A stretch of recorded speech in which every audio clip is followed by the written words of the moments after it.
Funding for Florida Road Trip was provided through a grant from Florida Humanities, with funds from the National Endowment for the Humanities. Florida Road Trip is heading south to Miami, a city known for its sunshine and rich Hispanic heritage. Pack your sunscreen and get ready to soak up some rays as we discover the unique stories and people that make Miami so special. We're hitting the road, buckle up, and let's explore Miami together.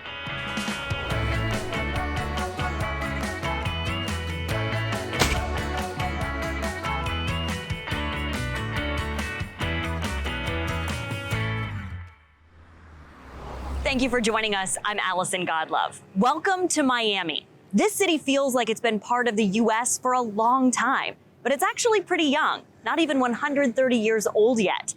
It's named in honor of the people who lived here before settlers arrived. Miami in general comes from the word Miami. It was an old Florida tribe around Lake Okeechobee. They're no longer with us. And so when settlers started to name the area, they went and settled on that name just to honor the folks who came before him. Essential to the founding of the city is Julia Tuttle. Julia Tuttle was known as the mother of Miami for a good reason.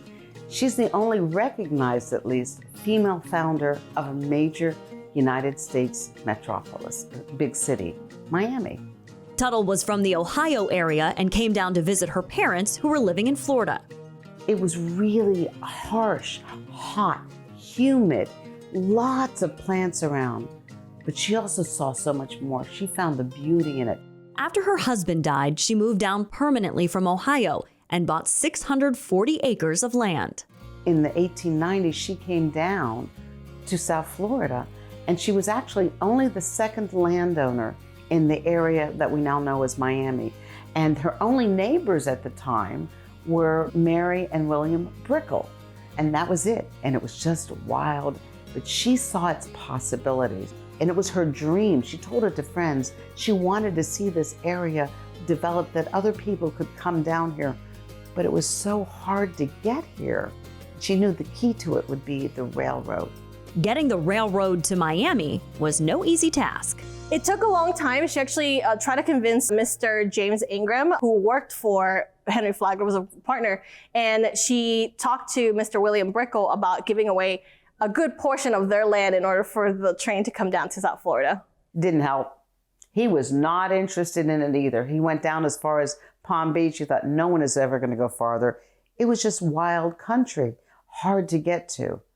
But then she saw her opportunity. In 1894-95, that winter, there was a hard frost. I mean, it was cold, and it reached all the way from Palm Beach, all the way up the state, and it decimated the Florida orange groves. Our citrus crop was just burnt from the cold. She went, I know. She got herself a little box. She filled it with white cotton, apparently, dampened it.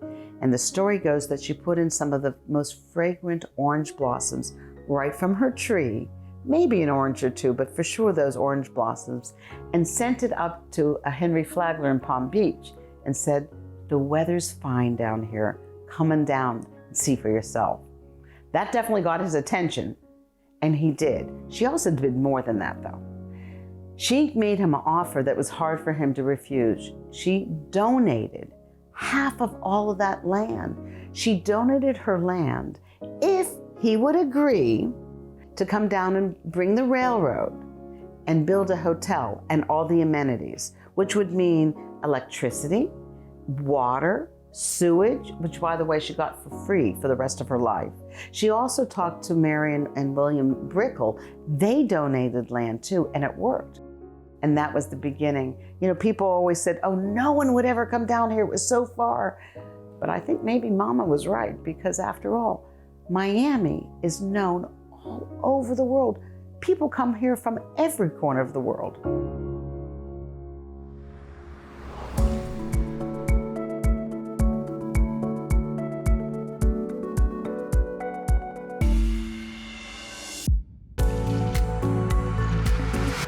When you walk the grounds of the Vizcaya Museum and Gardens, you're instantly transported back to the 1920s. It's now a National Historic Landmark, but it was built as the winter residence of James Deering.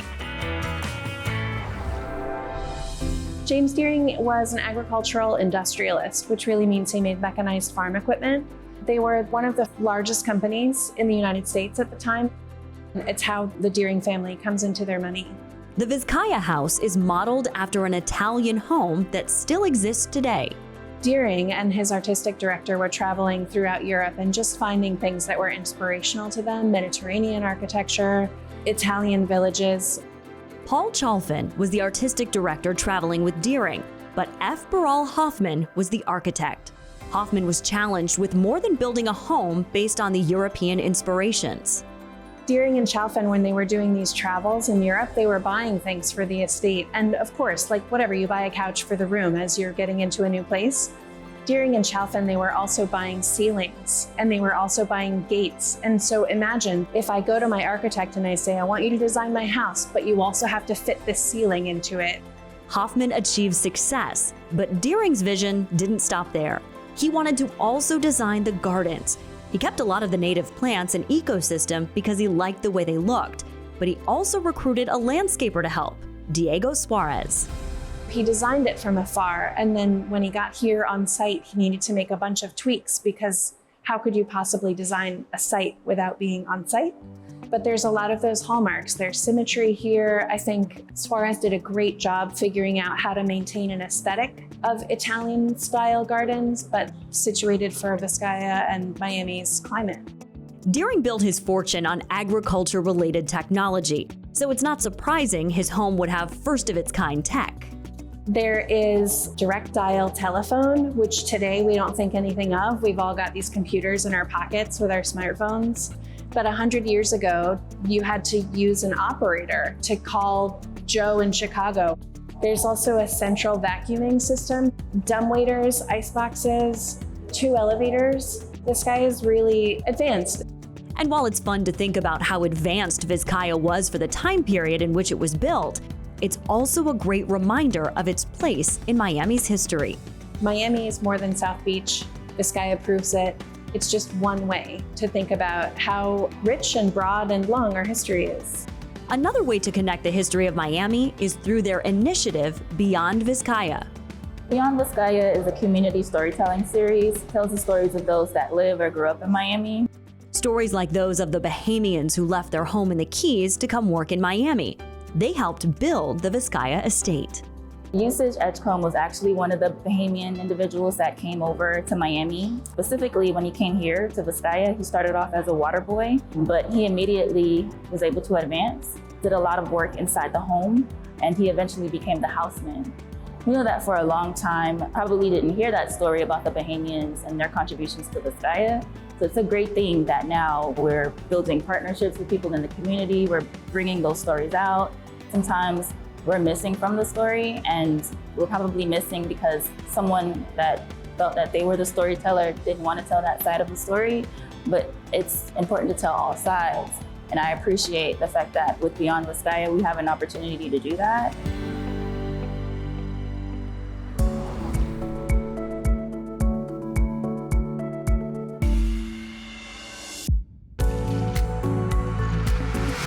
Henry Flagler, Julia Tuttle, William Brickell, all people whose impacts on Miami are still felt today. A name a little less known, but just as important to the area, Dana A. Dorsey. Born to former slaves, Dana Dorsey was a man with humble beginnings who found success in challenging times. And he moved down to Miami in 1896 when the city was being cultivated. He came down here as a carpenter. You know, he was working on building the railroads and building the land just like everybody else, agriculture, clearing the sugarcane and building the city of Miami. And then he started to amass wealth and property. Dorsey was Miami's first Black millionaire. As he built his own success, he made it a priority to help others climb the ladder with him. He lent money to other Black entrepreneurs to support the growth of their businesses.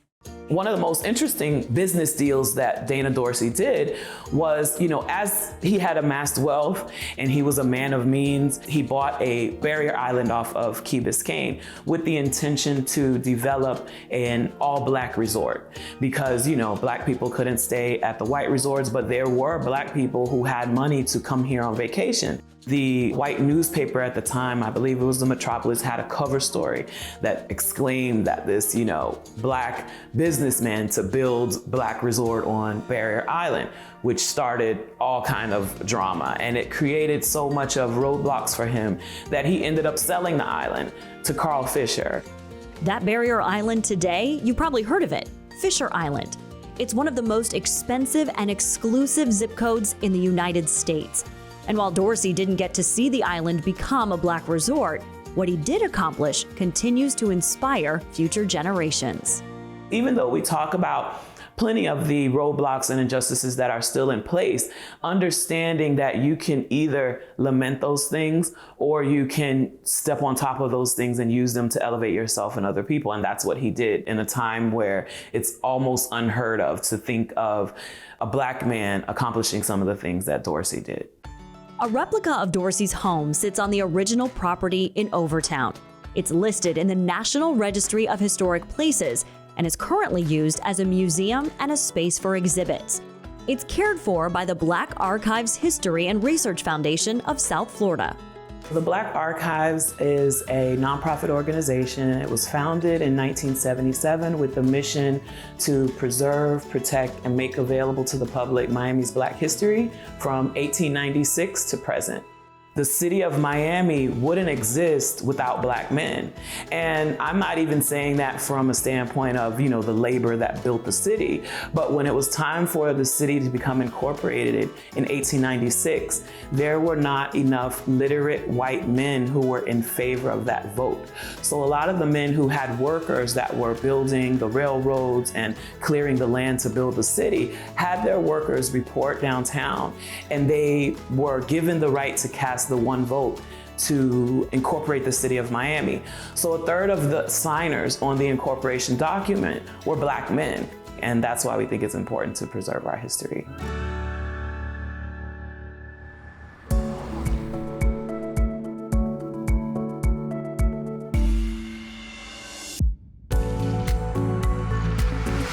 Not unlike many big cities, Miami is composed of many small communities with their own unique character. Wynwood is a destination for art lovers, but it wasn't always that way. This area is a rags to riches or industrial to neighborhood story that inspires preservation of communities.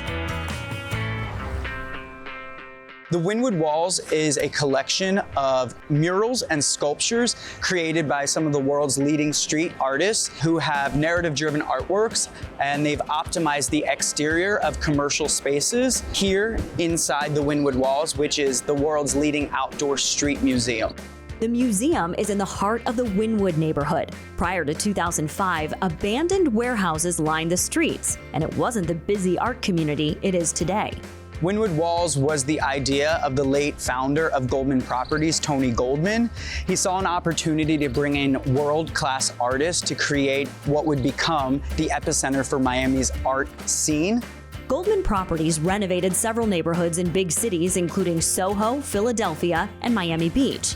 Tony Goldman loved preserving existing spaces while also improving them. So rather than coming in as a developer to create shiny and glass modern buildings, they said, hey, let's stay true to this authentic personality trait that exists. And so we found the world's leading street artists. We invited them here to build something. Goldman purchased the abandoned warehouses and commercial properties and invited artists to decorate the storefronts. The art attracted not only pedestrians, but businesses to use the spaces. It revived the neighborhood. A lot of the artwork that you see here is really spray paint and graffiti street art at its finest. The Wynwood Walls Museum opened in 2009. Since then, more than 15 million people have visited. It's featured more than 50 murals from more than 100 artists, representing more than 20 countries. A lot of the artists that you see here have created artworks all over the world. We have a lot of world-renowned artists as well. Dan Kitchener, Shepard Fairey, Hebrew Brantley. The collection inside rotates with one exception. They'll buff the walls every few years to give an opportunity to new artists. In the Legacy area, you'll find work from artists who have been on display at the Wynwood Walls Museum since it opened. For example, the mural behind me is created by Shepard Fairey. Shepard Fairey has been on this wall, this same space, is an 80-foot mural 3 times. If you don't recognize the name, Shepard Fairey designed the Barack Obama Hope poster. The mural showcases a lot of freedom fighters. With admission, you can also try your hand at street art. It allows guests to really understand the technique. Street and graffiti art is not usually in the art curriculum at a lot of universities. And it's unfortunate because it's a really specialized technique. And while it hasn't necessarily been as respected as we've found it to become in the last 15 or 20 years, we're continuing to see it evolve. And we love to allow guests to put their hands on a spray paint can, take to the wall, try it themselves, and really understand what a complex art medium it is.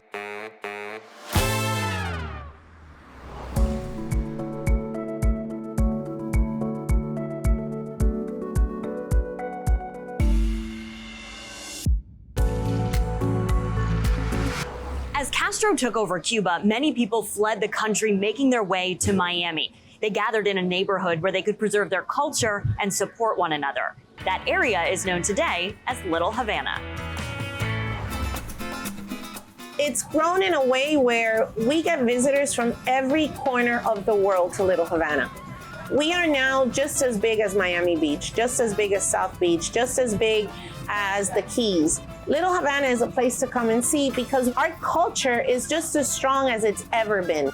Miami and Havana have had a sister city relationship since before the revolution. There's actually a plaque in Little Havana dictating this friendship, the sisterhood of cities. And so the relationship between the Cuban population and South Florida is nothing new. This goes back to the 1500s with a lot of early settlements in Key West as well as Tampa. So when you have coming into the 20th century, the Batista regime, a lot more businesses open up here in the United States for those folks. But after Batista and into Castro, you saw a lot of influx of Cuban refugees coming into the island who were primarily business owners. As Cubans relocated to the area, they also played a part in shaping the city of Miami. The Cuban population took Miami to a whole other level. The reality is that the Cubans that came from Cuba were highly educated. And because we couldn't go back, you had no other choice. You had to sink or swim here. And us Cubans were not sinking. I mean, we even swim here and we don't sink. Calle Ocho is the famous roadway in the area. In English, it translates to 8th Street. Calle Ocho is happy. Calle Ocho is great food. Calle Ocho is warm people. Some don't speak perfect English, like Celia Cruz used to say, my English is not very beautiful. But the reality is we communicate. We have fabulous, fabulous restaurants. We have wonderful gift shops. We have amazing cigar shops that you probably won't find anywhere in the United States because it's still the old-fashioned way. We have Cuban Memorial Way, which kind of gives you a little history of the Bay of Pigs invasion. The Tower Theater was the first theater in Miami to play dual language movies. And if you come across a rooster, not the real ones, but one of the fake ones, make sure to rub it. The roosters signify new beginnings. When the rooster crows in the morning, it means a new beginning, a new day. And the Cubans came to this country and settled in this neighborhood to start a new life.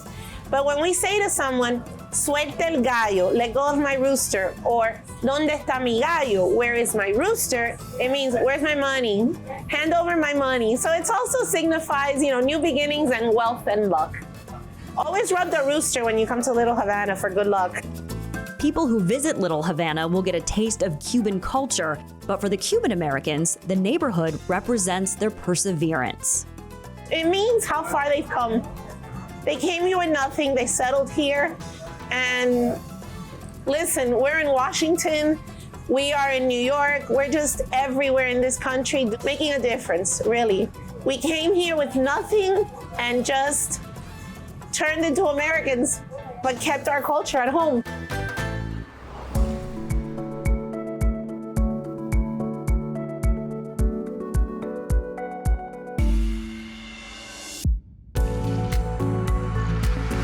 The oldest performing arts organization in the state of Florida calls Miami its home.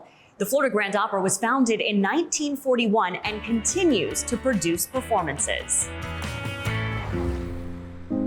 A gentleman by the name of Arturo Di Filippi came to Miami. He started the organization way back then.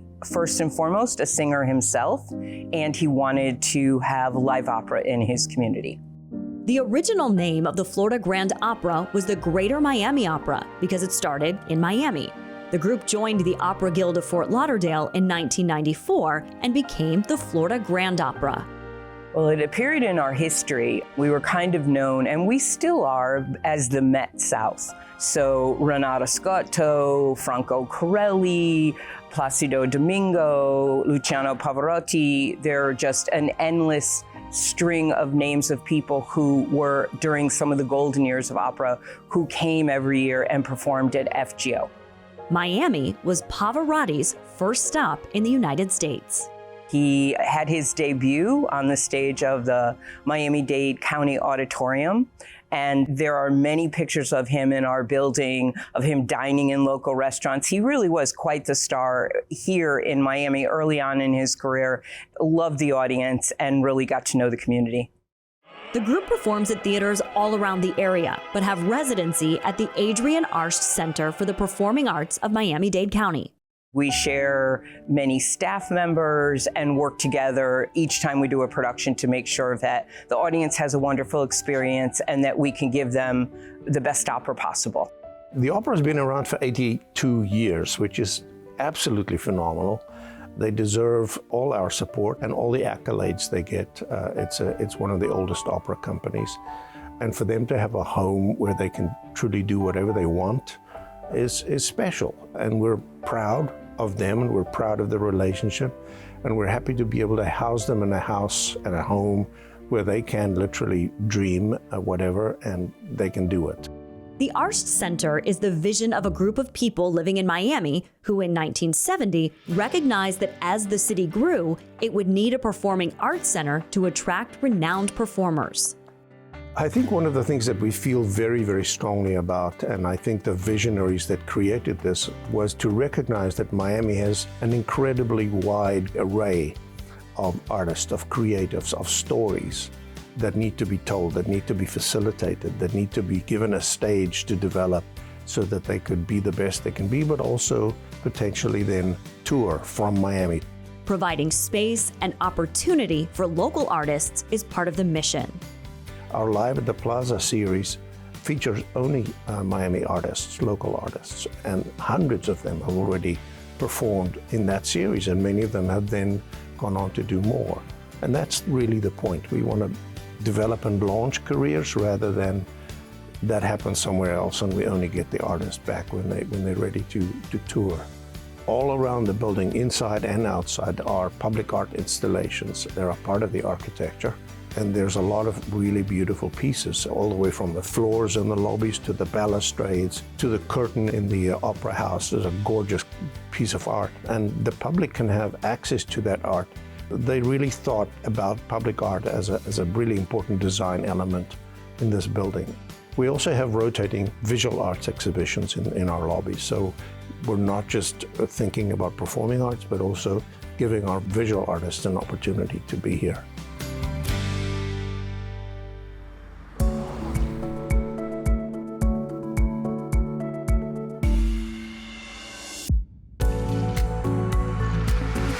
It said life is about the journey, not the destination. For the President of the United States, it's also about transportation. Before Air Force One, the President's fastest mode of transportation around the country was by train. In 1943, the presidential rail car, U.S. Car Number 1, began service. Remember this iconic photo of President Truman holding the newspaper with the headline, "Dewey defeats Truman"? It was taken as he stood on the platform of the presidential rail car. After the beginning of World War II, a couple of Secret Service agents thought it was a great idea that the president have a rail car to travel in that was built for safety and security. They converted a Pullman car, which was basically a hotel on wheels. Armor-plated, bulletproof glass, Originally, that car was about 160,000 pounds. When they finished it, it was about 285,000 pounds. So it is probably the heaviest rail car to ever be used here in the United States. So it went into service with President Roosevelt.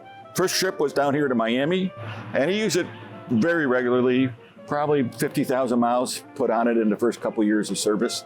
The rail car was used by several U.S. presidents. It was used by Roosevelt, by Truman, a little bit by Eisenhower.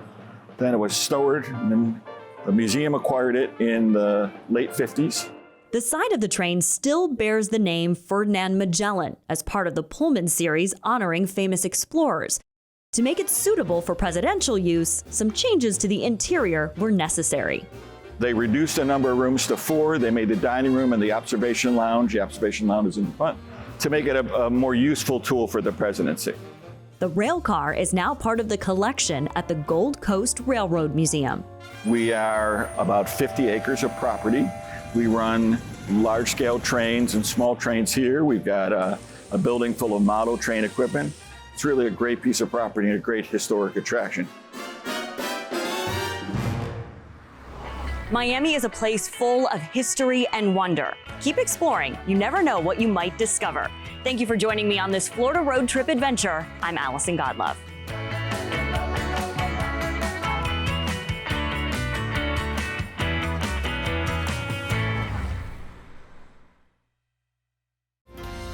Funding for Florida Road Trip was provided through a grant from Florida Humanities, with funds from the National Endowment for the Humanities.